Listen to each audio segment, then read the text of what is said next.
खुलुमबाय लोगोफोर, बर'नि रानि 2.0 चेनेलाव गोजोन फुंबिलिनि अननाय आरो सिबिनायखौ बयनिसिमबो जासिहरनाय जाबाय। दिनै 9 जानुवारि 2026 शुक्रबार बाराय। नोंथांमोना बे भिडिअनि गेजेरजों मोनथिनो हागोन दि नोंथांमोननि दिनैनि फानजामुथिया बोरै बारलांगोन। बेबादिनो भिडिअनि नटिफिकेशन मोननो थाखाय नोंथांमोना सोरबाफोर चेनेलाव गोदानब्ला बर'नि रानि 2.0 खौ साबस्क्राइब खालामनो दाबाव। फै दानिया मोनथिना लादोनि बै मोनजिनै राशिफोरा दिनैनि सानाव बोरै बारलांगोन। गिबि राशि महरै मेष राशि। राशि बादियै दिनैनि सानाव खामानियाव नांनानै थानाय जेंनाखौ बोस्रांनाया गाहाम। नोंथांमोना दिनैनि सानाव जायखिजाया बिथिङावनो सांग्रां थानाया मोजां। गथ' गथायफोरजों बहाबा बेरायनो थांनो हागौ। नखराव सोरबा आलासि फैनो हागौ, जायजों नखराव खुसि मोनखांगोन। फालांगियारि बिथिङाव लोगोफोरजों खोथा बाथ्रा सावरायलायनो हागौ। मोजां मोनलायनायफोरनि थाखाय दिना एखे रोखोमैनो बारलांगोन। मेष राशिफोरनि खाफाल गोनां अनजिमाया जादों 6 आरो खाफाल गोनां गाबा जादों गोमो। वृषभ राशि। राशि बादियै वृषभ राशिफोरनि थाखाय दिनैनि साना गाहामैनो बारलांगोन। गोदान खामानिफ्रा जागायजानो हागौ। गोबाव समनिफ्राय थाबथानानै थानाय खामानिफ्रा आबुं महर मोनगोन। जिउनि लोगोजों बहाबा धोरोमारि थावनियाव थांनो हागौ। सावस्रि फारसे सांग्रां थानाया मोजां। मोजां मोनलायनायफोरनि थाखाय गाहाम सान। केरियार फारसे मोजां। वृषभ राशिफोरनि खाफाल गोनां अनजिमाया जादों 6 आरो खाफाल गोनां गाबा जादों गुफुर। मिथुन राशि। राशि बादियै दिनैनि साना मिथुन राशिफोरनि थाखाय गाहामैनो बारलांगोन। केरियार फारसे मोजां। नखराव गथ' गथायजों अनज्लायनानै सम हगारहरनो हागोन। सावस्रि फारसे सांग्रां थानाया मोजां। बाहेरानि जानाय लोंनायखौ एभयड खालामनाया मोजां। मिथुन राशिफोरनि खाफाल गोनां अनजिमाया जादों 5 आरो खाफाल गोनां गाबा जादों गोथां। कर्कट राशि।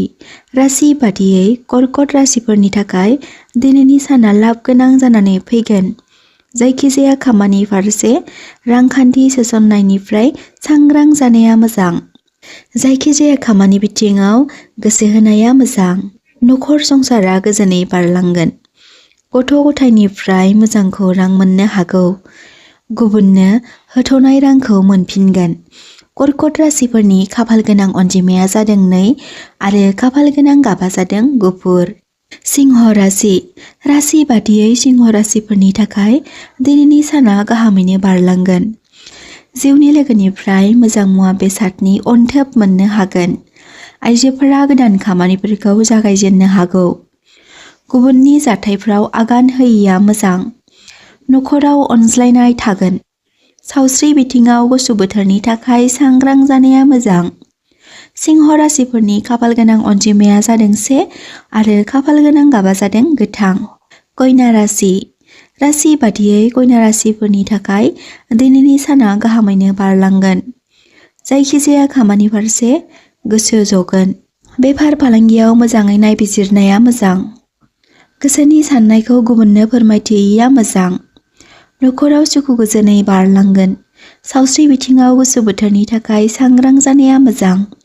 कन्या राशिफोरनि खाफाल गोनां अनजिमाया जादों 4 आरो खाफाल गोनां गाबा जादों गोथां। तुला राशि। राशि बादियै तुला राशिफोरनि थाखाय दिनैनि साना गाहामैनो बारलांगोन। बेफार फालांगियाव धोन लाभ खालामनो हागोन। खामानि फारसे जौगासारनाय मोननो हागौ। गोमानाय खायसे मुवा बेसादखौ मोनफिननो हागोन। लोगोफोरजों सम हगारहरनो हागौ। सावस्रि बिथिङाव सांग्रां थानाया मोजां।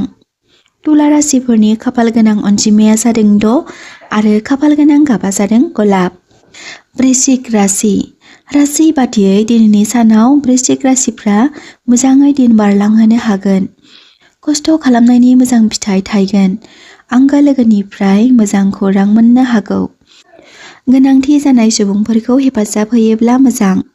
थासारिया गोरायैनो बारलांगोन। सावस्रि बिथिङाव सांग्रां थानाया मोजां। नखराव गोरोबलायनाय फैगोन।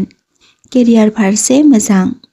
वृश्चिक राशिफोरनि खाफाल गोनां अनजिमाया जादों 9 आरो खाफाल गोनां गाबा जादों गोजा। धनु राशि राशि बादियै धनु राशिफोरनि थाखाय दिनैनि साना गाहामैनो बारलांगोन। फालांगियारि बिथिङाव जागायजेनोब्ला मोजां। जिउनि लोगोजों अनज्लायनाय फैगोन। आय बांहोनो हागोन। जायखिजाया आयेनजों सोमोन्दो थानाय खामानिफोराव सांग्रां जानाया मोजां। धनु राशिफोरनि खाफाल गोनां अनजिमाया जादों 3 आरो खाफाल गोनां गाबा जादों गोमो। मकर राशि राशि बादियै मकर राशिफोरनि थाखाय दिनैनि साना गोरोबलायनायजों बारलांगोन। थाबथानानै थानाय खामानिफोरा फुरा जाफुंगोन। फालांगियारि बिथिङाव मोजां। मोजां मोनलायनायफोरनि थाखाय मोजां सान। सावस्रि बिथिङाव सांग्रां जानाया मोजां। नखराव गोरोबलायना थानाया मोजां। थासारिया दिदोमै थागोन। मकर राशिफोरनि खाफाल गोनां अनजिमाया जादों 8 आरो खाफाल गोनां गाबा जादों निला।